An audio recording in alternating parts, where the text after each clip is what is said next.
Hello. So I said some things in the last video.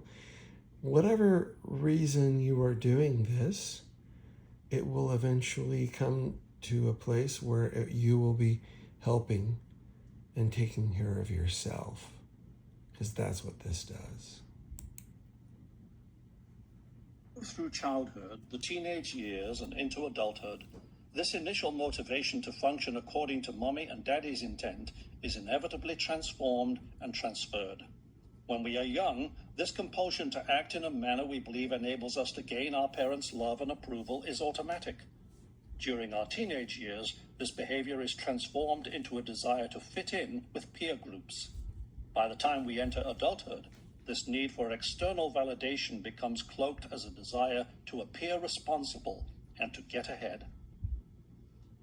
Let's call much of this behavior what it is: a desire to get a reaction, a drama staged for the purpose of gaining the attention and approval of others.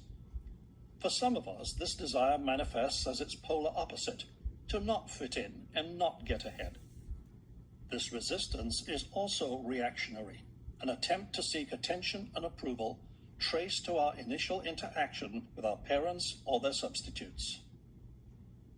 No matter how we cloak our desire for attention and approval, and no matter how we justify it, deep introspection reveals the inauthenticity of this behavior. The tragedy is that we may go through a whole life experience and not accomplish anything authentically inspired. We ignore insight, inside, and remain bedazzled by outsight, outside. Even the notion of investing our time in self-oriented behavior may cause a stirring of emotional states, such as guilt. We may also believe that taking care of ourselves is selfish. This is because, in the time-based experience of modern-day society, we are expected to function like clockwork. Our current world is a drone clone experience. We are expected to live as a dependent piece of the overall societal mechanism. Behavior that appears disconnected from the machinery, behavior by which we demonstrate nurturing of our individuality, is seldom encouraged. Its value for the whole can't be perceived by those who take their cue for the way they are conducting themselves from others. The act of living for approval and acknowledgement is so part of our experience that it's challenging to grasp the implications of our lack of authentic willpower.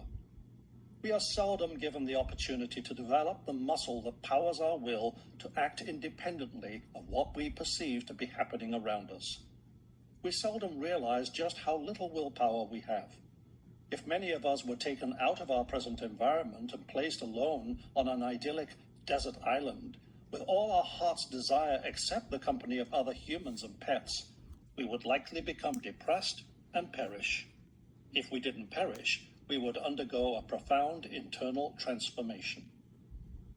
An indicator of our lack of personally motivated willpower is the way we say yes when we mean no, and no when we mean yes.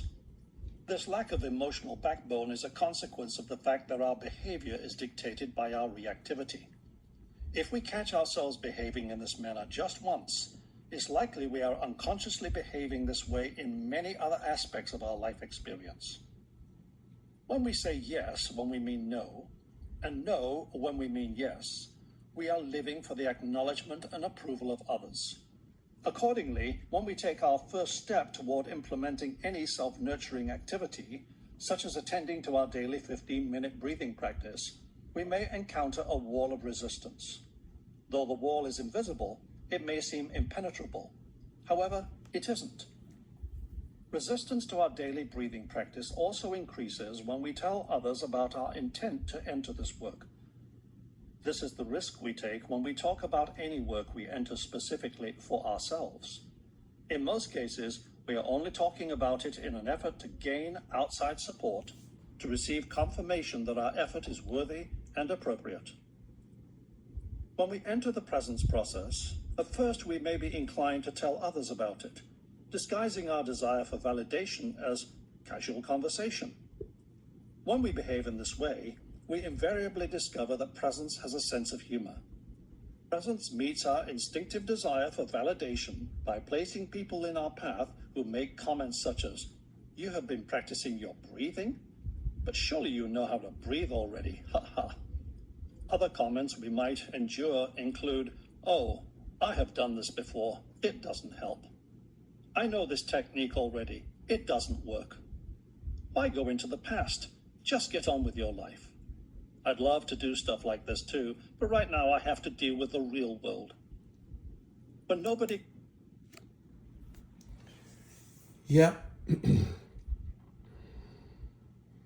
I have really done well with this, and I'm going to set these up so that you can have 1, 2, 3, 4, which will be your first time you do it in the morning.